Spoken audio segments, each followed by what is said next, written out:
Daniel thought he knew his wife, but Rebecca's secret affair with their Muslim neighbor's son Amir turned their quiet suburban life into a ticking time bomb, one that would end in betrayal, murder, and a community shattered by the truth.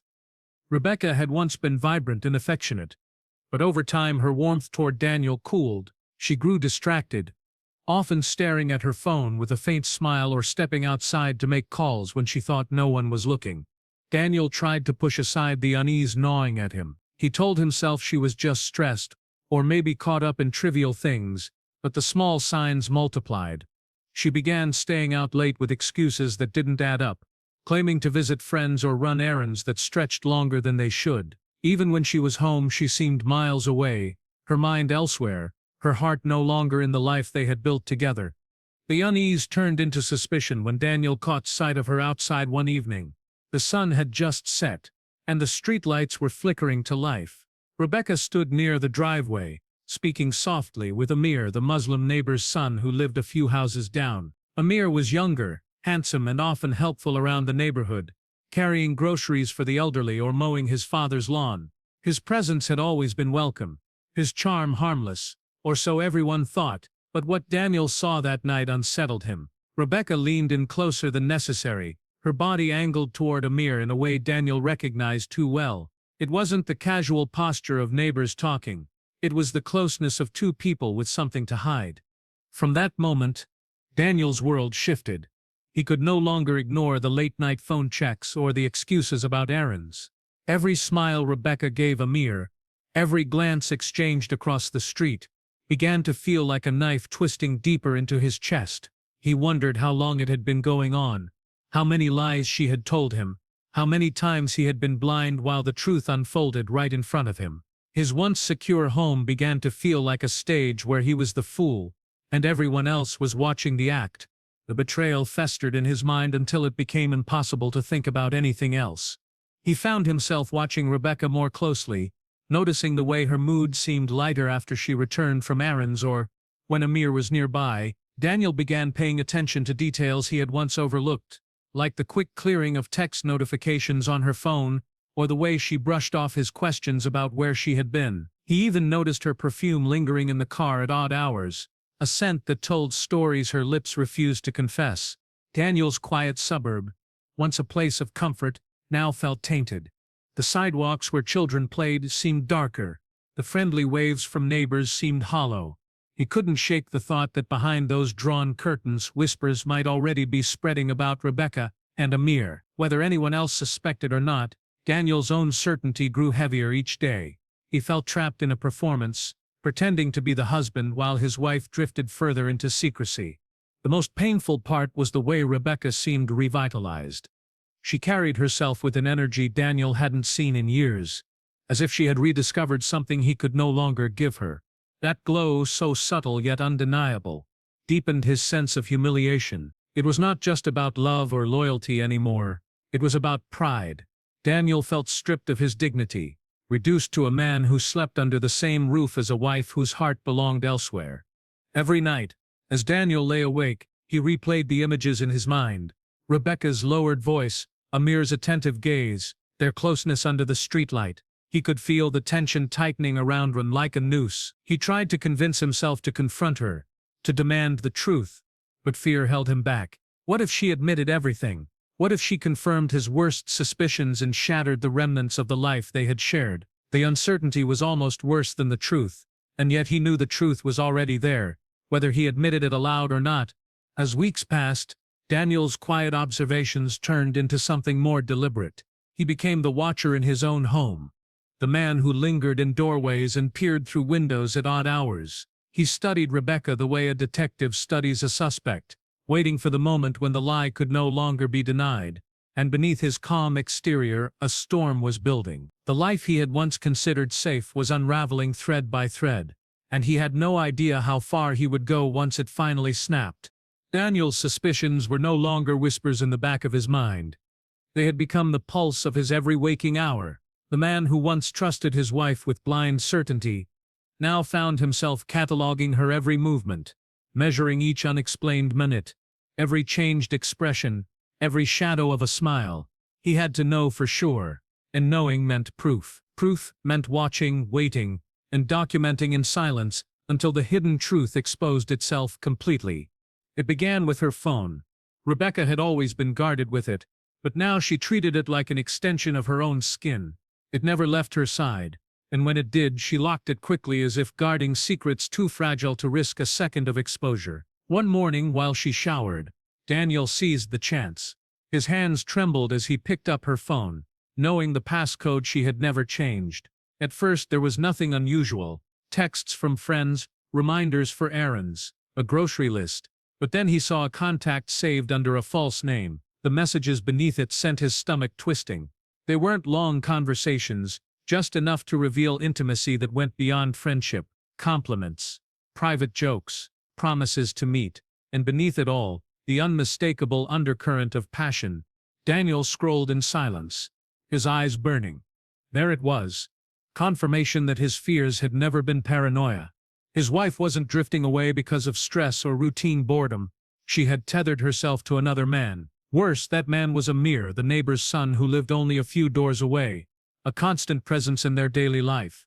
The betrayal was not only intimate, but humiliating in its proximity. Each smile Rebecca had flashed at Amir in passing, each wave across the yard, now looked like the surface of something far darker. Once the discovery was made, Daniel could not stop. He checked the phone whenever he could, piecing together timelines, rereading conversations that painted the affair in clearer strokes.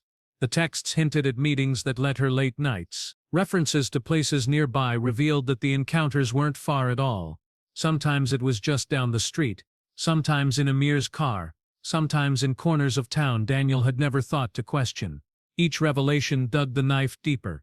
Rebecca, unaware of Daniel's knowledge, continued her charade. She smiled a little more, dressed a little differently, and carried herself with a lightness that left Daniel seething. He noticed how she lingered in the mirror before leaving the house, how she spritzed perfume on when she claimed she was just running errands. Her excuses had become predictable, almost careless, as if she no longer needed to protect the lie. Daniel turned into a man with two lives. In one, he continued his routines: work, neighbors, conversations that passed for normalcy. In the other, he was a silent investigator, keeping track of Rebecca's every departure, following her car when he could, recording the times she slipped away and the times she returned. He kept a small notebook where he scribbled down notes like a detective obsessed with catching a suspect, the pages filled with dates, times, and short, damning observations. It wasn't enough to know she was unfaithful. He wanted the truth solidified in a way that could never be denied. The turning point came one evening when Rebecca told him she was meeting a friend for coffee. Daniel followed at a distance, keeping his headlights low, his heart hammering with each turn of the wheel. He watched as she pulled into a quiet side street where Amir's car was already waiting. She stepped out, glanced around nervously, and slipped inside his vehicle. For Daniel, the sight was more powerful than any text message. It was the living proof of betrayal, playing out in front of him as if scripted by cruelty itself. He sat in his car, frozen, torn between rage and disbelief, his fingers gripping the steering wheel so tightly they ached. When Rebecca returned home that night, she carried the glow of someone who had stolen hours of joy. Daniel noticed it instantly. The faint smile she could not hide, the distant air of someone living a double life.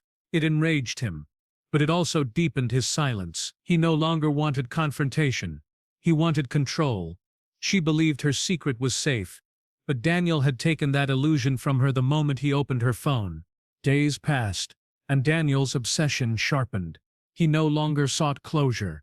He wanted certainty that would crush any denial, evidence that would make Rebecca see the consequences of her betrayal. Each meeting he uncovered, each text he read, added fuel to the fire building inside him. He told himself he wasn't just a jealous husband. He was a man reclaiming his dignity, stripping away the lies, exposing the truth piece by piece. But the truth was a dangerous thing. The more he gathered, the less he could contain his rage. He could not look at Amir without feeling violence coil inside him, and he could not look at Rebecca without withing a stranger. The house they shared became a cage, the air between them thick with unspoken secrets.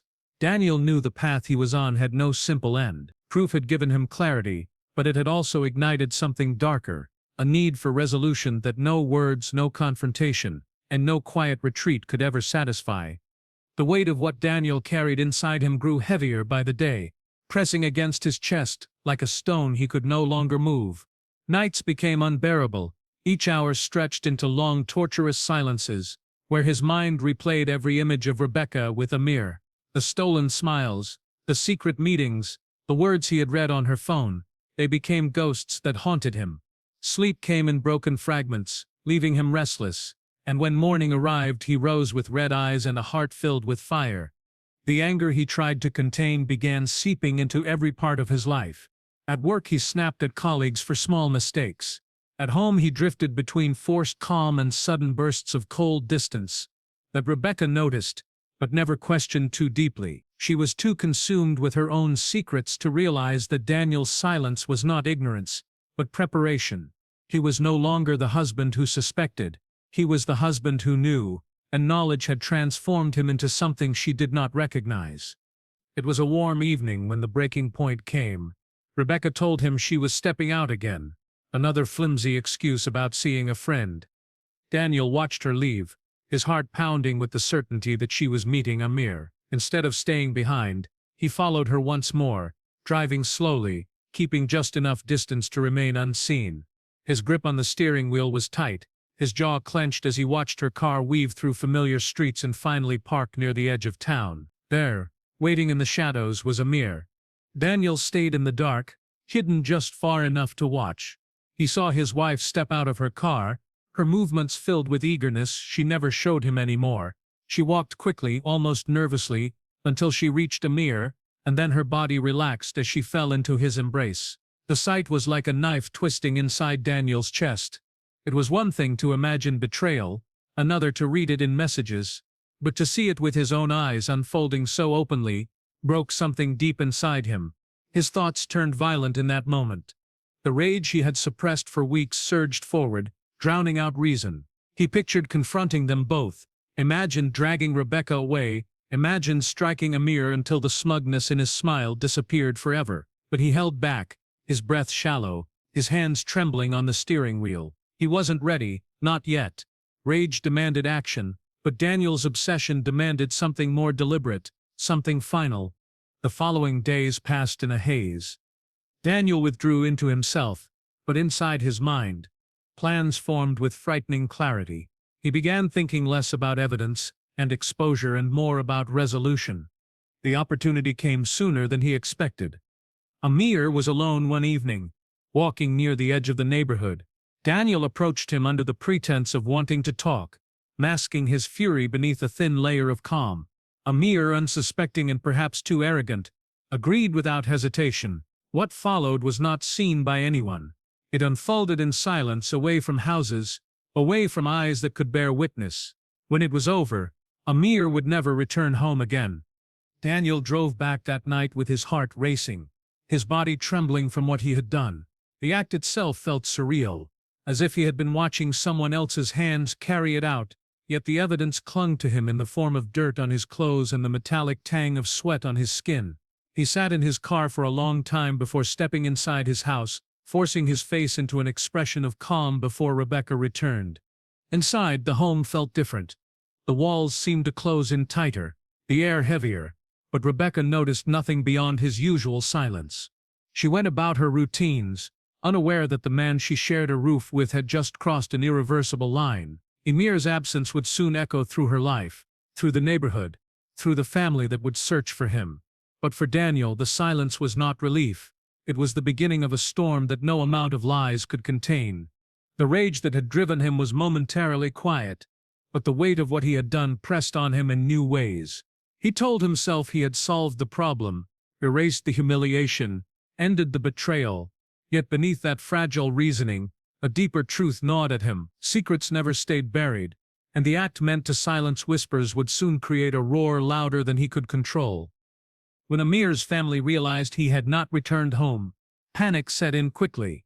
They filed a missing person report, called relatives, and even went door to door asking if anyone had seen him. The once cheerful house at the end of the street turned into a place of sorrow. Lights stayed on late into the night. Relatives gathered, and the sound of grief seeped into the air. Neighbors whispered about Amir's sudden disappearance, their conversations filled with speculation. Some believed he had run away, others thought he had gotten into trouble elsewhere, but no one had answers. Rebecca, however, felt the loss differently. She began to act restless, pacing around the house and clutching her phone as if waiting for it to ring. She called Amir repeatedly, sent messages that went unanswered, and grew more agitated with each passing day. Daniel watched her silently, his face a mask that betrayed nothing, but inside he felt a grim satisfaction. He told himself this was justice, that she deserved to feel the emptiness he had carried for weeks. Still, her unease unsettled him, because it was only a matter of time before her desperation attracted attention. Soon the police arrived in the neighborhood, asking questions. They spoke with Amir's parents, searched his room, checked his recent calls and messages. When they discovered he had been in contact with Rebecca, their questions naturally extended to her. She was caught off guard, stumbling through explanations that sounded thin even to her own ears. She insisted their friendship was harmless, that Amir often confided in her, but the police were not satisfied. Daniel observed the investigation with growing anxiety. He tried to act supportive, offering Rebecca comfort when she seemed overwhelmed, but deep down he knew the line between suspicion and discovery was thinner than he wanted to admit. The small details he thought he had buried began to surface in his mind like sharp fragments. The dirt on his clothes, the scratches on his car, the timeline of his own whereabouts, all of it could unravel him if anyone looked closely enough. The pressure mounted when a neighbor mentioned seeing Daniel with Amir on the day he vanished. The memory was vague, but it was enough for the police to add his name to their growing list of interests. They questioned him politely at first, asking about his relationship with Amir, his thoughts on the young man's disappearance. Daniel answered calmly, insisting he barely knew him outside of casual greetings. He played the part of a concerned neighbor, but the detectives noticed the way he paused before answering, the flicker in his eyes that hinted at something unspoken. Rebecca, meanwhile, grew suspicious of her husband's unusual calm. While she panicked over Amir's silence, Daniel seemed almost detached, watching her with an intensity that made her uneasy. She began to wonder if he knew more than he admitted, if perhaps he had discovered her secret affair long before she suspected. The thought gnawed at her, but she buried it, afraid of what it might mean. As weeks passed, the investigation deepened. Forensic teams combed through records, examining cell phone pings, traffic cameras, and patterns of movement. Daniel's name kept reappearing in subtle ways. His phone near the same location as Amir's. His car seen on a street close to where Amir was last reported. None of it was conclusive on its own, but together the pieces began to paint a picture the detectives could not ignore. Daniel started to feel the walls closing in. Each knock on the door filled him with dread. Each question from the police tightened the noose around his neck. He could no longer find comfort in the silence of the nights. Instead, he lay awake hearing the echoes of his own actions. The satisfaction he once felt was gone, replaced by paranoia that gnawed at him relentlessly. Rebecca's behavior only added to his torment. Her grief for Amir turned into suspicion toward Daniel. She began watching him the way he had once watched her, noticing the way he avoided certain questions, the way he looked away when Amir's name came up. Their home became a battlefield of silence, each one carrying secrets, each one waiting for the other to slip. The investigation was no longer a distant threat. It had crept into their house, their marriage, their very lives. Daniel knew it was only a matter of time before the lies he had built began to crumble. What he had thought would free him had instead trapped him in a cage even tighter than the one he had tried to escape. The secret that was meant to stay hidden had already begun to claw its way to the surface, and he could feel the ground beneath him breaking apart. The day the police returned with sharper questions, Daniel knew the fragile balance of his silence had ended. Two detectives sat across from him at the small dining table, their voices calm but persistent. They asked him to retrace his steps on the day Amir disappeared, to explain where he had been, what time he returned, and who could verify his story.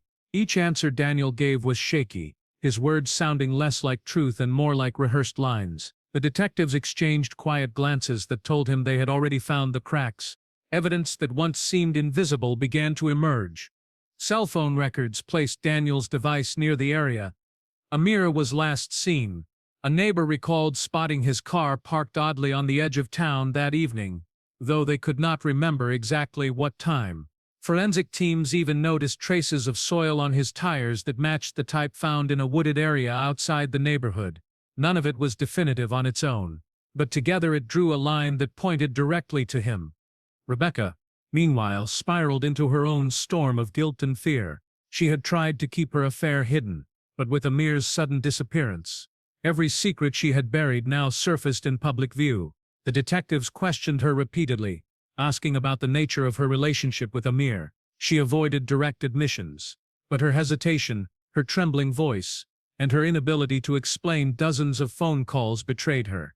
The neighborhood quickly turned its eyes on her, whispers spreading that she had been involved in something shameful. What had once been private had become everyone's business, and her reputation was shattered long before the truth came out. Inside the house, silence became unbearable. Daniel and Rebecca could hardly look at each other without suspicion. She wondered if he knew about the affair long before Amir vanished, if his cold watchfulness had been more than anger. Daniel in turn saw her grief as a confirmation of betrayal, proof that she had truly loved Amir more than she ever loved him. They lived as strangers under the same roof, each suffocating in secrets while waiting for the final blow to land. The police eventually returned with a warrant. They searched the house, the car, and Daniel's belongings. What he thought he had hidden was not enough. Small traces told the story he had tried to erase: fibers on his clothing, faint scratches on the car's exterior, inconsistencies in his timeline. Bit by bit, the investigators gathered enough to present a case. Even without a body, they had circumstantial evidence that tied Daniel to Amir's disappearance. It was enough to charge him, and once he was taken into custody, the mask he had worn for weeks finally cracked. Under interrogation, Daniel tried to maintain his innocence, but the pressure was relentless. The detectives dismantled his alibis, exposed his contradictions, and reminded him of the mounting evidence. His silence grew longer, his responses weaker, until eventually the truth slipped out. In fragments and half-admissions, he revealed his jealousy, his knowledge of the affair, and the anger that had driven him to confront Amir. Though he never confessed fully to the act itself, his words were enough to paint the picture of what had happened. Rebecca was left to face the aftermath of everything. The community that once admired her now turned away. Her secret affair was no longer speculation but fact, dragged into the open by the investigation. She had lost Amir, lost her marriage, and lost the respect of everyone around her. The woman who had once seemed vibrant and full of life now lived under the weight of shame, carrying the burden of choices that had destroyed not only her but also those closest to her. Amir's family, broken by grief, received no comfort from Daniel's arrest. They had lost their son, and though justice in the form of a conviction might come, nothing would bring him back. The authentic chair at their table, the silence in their home, and the unanswered questions haunted them endlessly. Daniel's trial became the talk of the town. Prosecutors laid out the evidence methodically, highlighting his jealousy, his careful observations of Rebecca, and his confrontation with Amir. The defense argued the case was circumstantial, but the jury saw enough. In the end, Daniel was convicted, his sentence stretching into decades that would be spent behind bars. The story left scars on everyone. Daniel lost his freedom, Rebecca lost her dignity, and Amir's family lost a son whose life had only just begun. The quiet neighborhood where it all started became a place marked by whispers, a reminder that beneath trimmed lawns and friendly smiles, darkness can grow unseen until it erupts in violence. What had begun as a secret affair ended not in passion but in death, disgrace, and ruin. No one walked away untouched.